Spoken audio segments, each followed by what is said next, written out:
হরে কৃষ্ণ। সুধী ভক্তমণ্ডলী, আজ আমরা জানব জগন্নাথ দেবের রঘুর সাথে মিলে কাঁঠাল ছুরির দিব্য লীলা সম্পর্কে। তো একদিন গভীর রাতে রঘুর ঘরের দরজায় এসে জগন্নাথ দেব কড়া নাড়ছেন। তো রঘু ঘুম থেকে যখন উঠলেন, উঠে দেখতেছেন যে সাক্ষাৎ বালক বেশে জগন্নাথ দেব। তখন রঘু ঘুম থেকে উঠে বললেন, আরে জগন্নাথ দেব, তুমি এত রাতে কি করছো? বলছে, রঘু চলো আজকে আমরা কাঁঠাল চুরি করে খাবো ওই রাজার বাগান থেকে। রঘু বললেন, তোমার যদি কাঁঠাল খেতে মন চায় তো আমাকে বললেই হলো, আমি কাঁঠাল নিয়ে আসবো কালকে সকালে, তুমি তারপর খেও।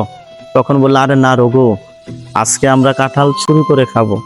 আর চুরি করে কোনো জিনিস খাওয়ার মধ্যে একটা অন্যরকম আনন্দ, আর চুরি করা খাবারের মধ্যে কতটা আনন্দ রঘু আজ তোমাকে উপলব্ধি করাবে, চলো।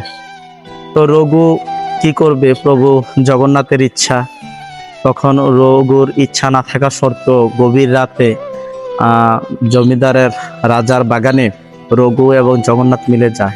তো একটা বিশাল বড় কাঁঠাল গাছের নিচে রঘু এবং জগন্নাথ যাওয়ার পরে জগন্নাথ বলে যে, রঘু তুমি গাছের উপর উঠবে আর আমি নিচে মাটিতে দাঁড়িয়ে থাকবো। তুমি অনেক সুন্দর একটা কাঁঠাল, অনেক সুন্দর এবং বড় একটা কাঁঠাল পেরে আমাকে দিবে, আমি মাটিতে ধরবো। তখন রঘু বলল, ঠিক আছে প্রভুর যেরকম ইচ্ছা। তখন গাছের উপরে উঠে রঘু অনেকক্ষণ খুঁজে একটা অনেক সুন্দর এবং সবচেয়ে বড় যে কাঁঠাল সেটা নেয় এবং চাপা কণ্ঠে বলে, জগন্নাথ তুমি কি আছো নিচে? তুমি তৈরি তো? তখন জগন্নাথ বলল, আমি তৈরি, তুমি কাঁঠাল ফেলো, কোনো চিন্তা নেই, আমি ধরবো। তো যেভাবে পরিকল্পনা করা হয়, রঘু কাঁঠালটি যখনই নিচে দিলেন তখনই জগন্নাথ উধাও, আর কাঁঠাল সশব্দে আওয়াজ হয়ে একদম ফেটে চৌচির হয়ে গেছে। আর সেই বিকট শব্দ শুনে রাজার বাগানের যে মালি ছিল তিনি দৌড়ে আসেন, এসে দেখেন যে কাঁঠাল ফেটে একদম ছড়িয়ে ছিটিয়ে আছে এটাকে, আর চতুর্দিকে কেউ নেই। তখন একটু তার হাতের টর্চ বা আলো দিয়ে যখন গাছের উপরে দেখলেন, তখন দেখলেন যে রঘু একদম অপরাধীর মতো জড়িয়ে আছে কাঁঠাল গাছে। তখন বাগানের মালি দেখে অবাক যে, রঘু অবশেষে তুমি কাঁঠাল চুরি করতে আসলে, এই তোমার আসল চরিত্র। পুরীধামে সবাই জানে যে তুমি জগন্নাথের সখা বন্ধু, আর তার আড়ালে তুমি একটা চোর। দাঁড়াও, এখনই আমি রাজাকে নিয়ে আসছি। এই বলে মালি দৌড়িয়ে রাজার কাছে যায় এবং রঘুর চুরির কথা বলে। তখন রাজা তার মন্ত্রী সহ গাছের নিচে আসে, এসে ঠিকই উপরে যখন তাকালো তখন দেখতেছে যে রঘু গাছের উপরে উঠে আছে। তো সেই দৃশ্য দেখে রাজা অবাক হয়ে যায় এবং বলে যে, রঘু তুমি কাঁঠাল চুরি করতে আসছো, তুমি নিচে নেমে আসো।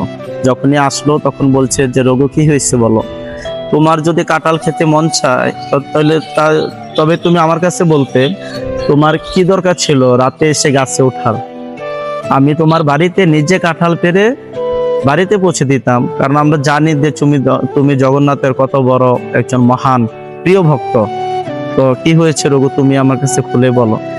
তো রাজার অনুরোধে গাছ থেকে নেমে এসে রঘু এবং নির্ভয়ে বলতে লাগলেন, অভয় যখন প্রদান করলেন রাজা, তখন বলতে লাগলেন যে জগন্নাথ কিভাবে রঘুকে ঠকিয়েছে। তো রঘুর মুখে এই জগন্নাথ দেবের কাঁঠাল চুরির যে পরিকল্পনা সেই লীলা শ্রবণ করে রাজা এবং অন্যান্য সবাই অনেক আনন্দ লাভ করেন, কারণ তারা সবাই জানেন যে রঘুর সাথে জগন্নাথ বালক বেশে অনেক সুন্দর লীলা খেলা করেন এবং শঙ্খ রসে এরকম ভাব বিনিময় করেন। তো দেখেন জগন্নাথ দেব চুরির কথা বলতেছেন এবং চুরি করে খাওয়ার মধ্যে আনন্দ আছে বলতেছেন। তো এইগুলা কেন? কারণ জগন্নাথ দেব আবার বলছিলেন যে, দেখো রঘু, যদি কেউ আমাকে দেয় সেটার চেয়ে খাওয়ার আনন্দের চেয়ে বেশি চুরি করে। কারণ আমার যশোদা মা তারা কি করতেন, আমাদের ঘরে ননি মাখন ছানা সবসময় রেডি করে রাখতেন, কিন্তু সেগুলা খাওয়ার মধ্যে আমি আনন্দ পেতাম না। আমি গজ গোপাঙ্গনাদের ঘরে চুরি করে ননি মাখন ছানা খাওয়ার মধ্যে একটা আনন্দ পেতাম। তো সেই চুরি করে খাওয়ার মধ্যেই আনন্দ। তো তো দেখেন, এটা দোহাই দিয়ে আমরা যদি আবার বলি যে না চুরি করা যাবে বা চুরি করা বৈধ, ভগবান চুরি জিনিস পছন্দ করে, তবে এটা আমাদের জন্য পাপ হবে এবং বোকামি হবে, সেটা উচিত নয়। তো দেখেন, এই অনন্ত কোটি বিশ্ব ব্রহ্মাণ্ডের মালিক হচ্ছে জগতের নাথ জগন্নাথ ভগবান। তো সবকিছু তার, আর যার জিনিস সে যদি নেয় সেটাতে কোনো অপরাধ নেই বা চুরি হয় না। ভগবান যদি এরকম লীলা করে, সেটা হয় সবার আনন্দের উৎস। তো এভাবে ভগবান তার ভক্তদের সাথে অনেক সুন্দর লীলা করেন। তো কিন্তু এমন যেন না হয় যে ভগবানের লীলাগুলোর অপব্যাখ্যা করে আমরা আবার চুরি বা অন্যান্য কিছুকে বৈধতা প্রদান করি।